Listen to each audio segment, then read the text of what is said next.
I'm Lorraine Fox, and I'm a breast cancer survivor. Like, she had already beat it, because like I think she had it when I was like 2, so I don't, really remember most of the stuff. But just finding out about it and then kind of finding out like what it does to a person. I mean, it just made me, just feel like how it showed me how courageous she was, how strong she was, being able to fight through that, because that's when I understood the magnitude of, what breast cancer was as I got older.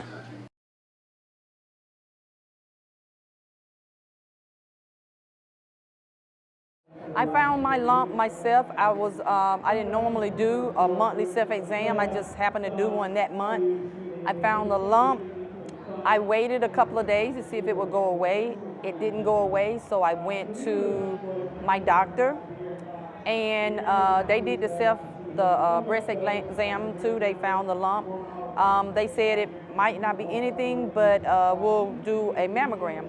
We did the mammogram. It showed that it was a mass, but it was solid. So we went and did an and then I had an ultrasound. The ultrasound showed a mass. It was solid, so we ended up doing lumpectomy. And when they did the lumpectomy and they took out the lump, they took out some lymph nodes around it, they did find that it was cancerous in the lumpectomy. I was at work I had the lumpectomy on a Friday.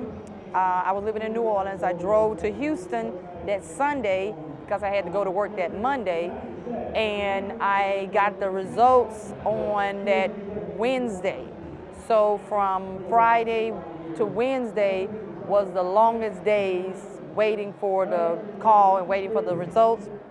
I was at work on that Wednesday morning. My coworker knew that I was waiting for a call from the doctor, so she went out with me when I got the phone call, and the doctor told me that it was cancer, and I kind of paused and cried for a little bit, and then I realized that I had a 2-year-old, which was De'Aaron, and then I had my nephew, which was 5.5 at the time. My sister had passed away from breast cancer in 1997, and this was in 2000 when I was diagnosed in March of 2000. So my nephew was about 5.5, and De'Aaron was 2 and a couple of months. And so when I got the results, like I said, I was shocked and surprised and stunned, and like I said, I cried for a little bit, and then I realized I had these 2 boys that I had to raise because my nephew had lost one mom, and I wasn't going to let him lose another mom. So when I got back to Houston, we jumped into survivor mode. We had we had the lumpectomy because I had the biopsy. Yep. That's when we found the result. Okay. So when I got back to New Orleans, I had the lumpectomy, and they took the lump out. They took out some lymph nodes, and all the margins was clean, but and I thought that I was just going to have to do radiation. So when I went to the radiologist to start my radiation treatment, they said, well, because you're so young, I would rather you do chemo in order to make sure that we get any minute cancer cells that might be floating around in your body. We want to make sure that we get all of it. Well, because, women, black women especially, in their hair, I didn't want to lose my hair, so I was more upset about having to do chemo than I was about having cancer. So, but I sucked it up. So when it was time to start my chemo, I did one treatment, and then before my next treatment, I went and got all my hair cut off. That way I would be in control of when I lost my hair. I wasn't gonna let chemo take my hair. I was gonna do it myself. So I went to the barbershop, I had them cut my hair before the second treatment. So I ended up having 4 rounds of chemo. It was originally gonna be 6, but after 4 rounds, the doctor said that everything looked good. We don't have to do the other 2 rounds, that's fine.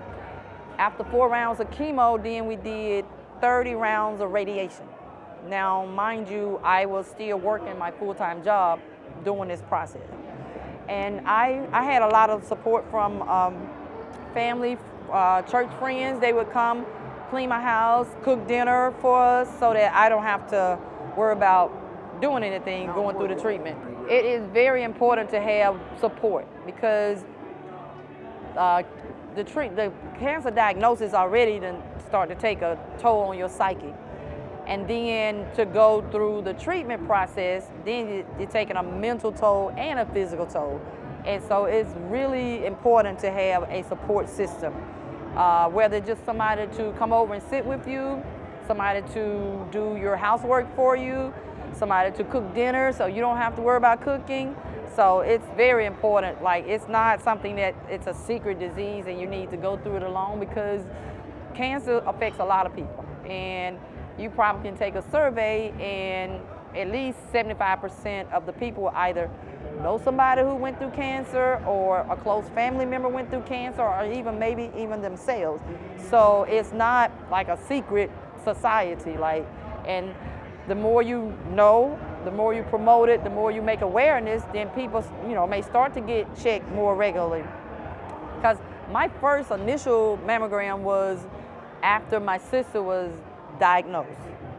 And at that time, they were like, well, we don't want to do it because you're too young, you're less than 40. Well, when I got diagnosed with breast cancer, I was 33. So I'm still less than 40. So it's like, and my sister was 28 when she was diagnosed. Or black women die from it because they don't get the treatment.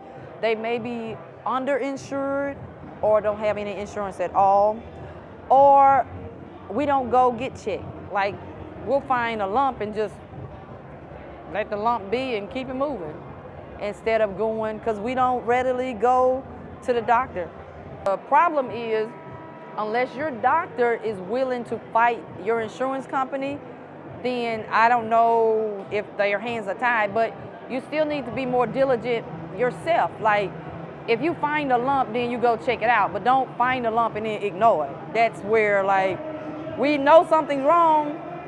We either don't want to know what it is, or we just get busy, or we're trying to take care of everybody else, but we got to take care of ourselves so that we can be here to take care of everybody else. So you can't ignore yourself.